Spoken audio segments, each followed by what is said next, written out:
give us a little speech on his beliefs and ideas.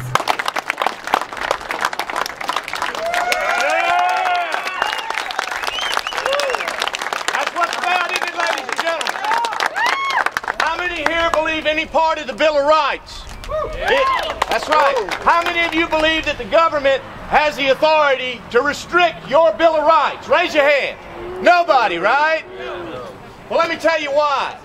Because the Bill of Rights is written about you and me and citizens. It's not about the government having power. It's about the people having power. Am I right? Yeah. And out of all of the Bill of Rights, which one is the most vital? I didn't hear you. I said, which one's the most vital? Do you know why the Second Amendment is the most vital? Because it is the one that makes sure the rest of them can never be taken away. Am I right? So let's talk about this for a minute. All this hoopla you hear about restricting and infringing on our Second Amendment rights in the name of safety and security.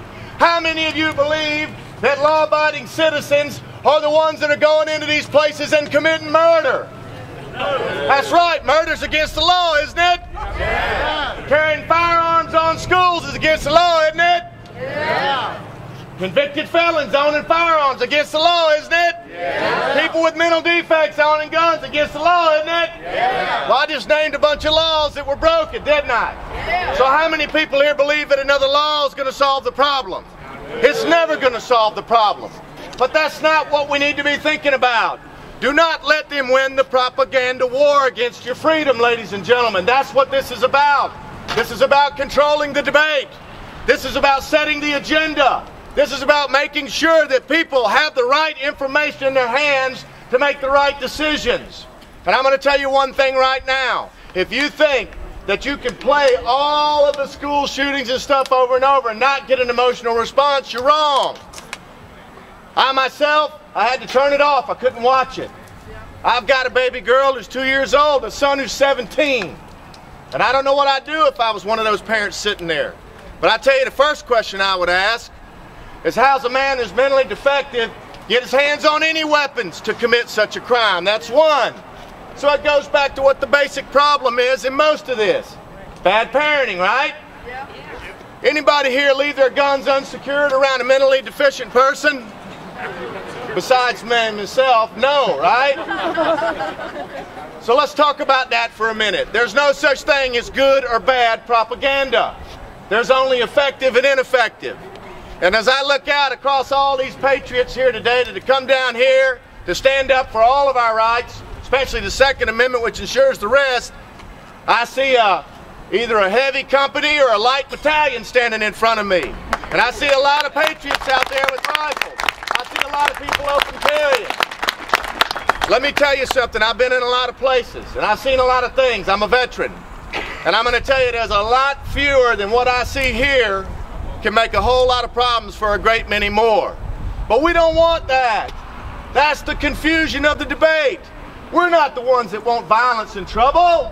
We're the ones that want peace and security and safety. Am I right? Yeah. We're not the problem. The criminals are the problem. So let's talk a little bit about the realities. Everybody here has gotten in many debates over the past couple of months, I'm sure. Am I right? Yeah. A lot of people talking a lot of nonsense, ego and emotions, and they let it get in the way of their clear thinking. Am I right? Yeah. Well, you can't win a debate with some of these people because they're never going to view it the way we view it, because they don't have our life's experiences or they don't see the dangers. But for those of us, I see a lot of veterans out there. All you veterans, raise your hand. Let's see. See that, folks? These folks have already put it on the line for you. You don't have to explain to them why we need weapons. You don't have to explain to them why the Second Amendment's necessary. So go to an anti-gun rally. I call it, let's talk about propaganda. It's not anti-gun, it's anti-Bill of Rights. That's what they are. So from now on, when you're having a debate with someone, don't call them an anti-gunner. Don't call them a gun grabber. Say you're against the Bill of Rights. Since when do we get to pick and choose which rights are better than others? This is about individual rights. 94% of the people don't have the right to tell me how to live my life. Yeah. 94% of the people don't have a right to tell you how to live. Now you need to talk to your legislators. And you need to be smart with what you do from here on out. We can't have any mistakes. We got to be focused. We got to know what we want. And I would say right now, this is a crucial time period. Each and every one of you must reach out. You must stay active. You must contract your representatives. You must talk to people. If you meet someone who's never fired a gun before and they support this ridiculous legislation, then take them out to the range. Show them what it's about. Educate. Educate.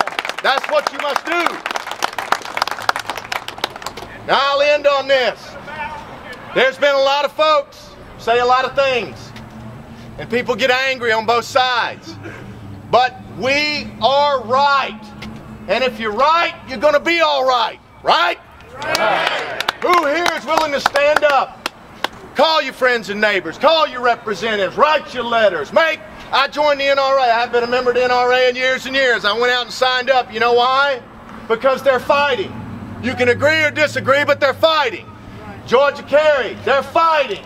Georgia gun owners, they're fighting. And they're out there. And you must group together. We must have a collective voice. And I think if we shine a red, white, hot spotlight on their asses and their lies, patriotic Americans like all of you will stand up and pay attention to what must be done.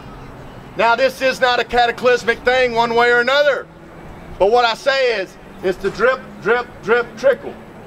If you were to take the laws that are in place today and transport them 200 years ago, people wouldn't believe how well restricted and how well regimented every aspect of your life is today. So what I would say is, we are on right. The criminals are wrong. And the politicians that would take away the Second Amendment or infringe on our rights, they don't understand it, and they never will. So don't worry about what they say. Worry about getting to your representatives. And here on the ground, we outnumber them. I'm interested in impassioned speech to everyone. We need to get in front of as many people as we can and talk about it. Talk about the Bill of Rights. Talk about how the people are anti-Bill of Rights. The folks that are against it, we got to be against them. And that's all I got to say.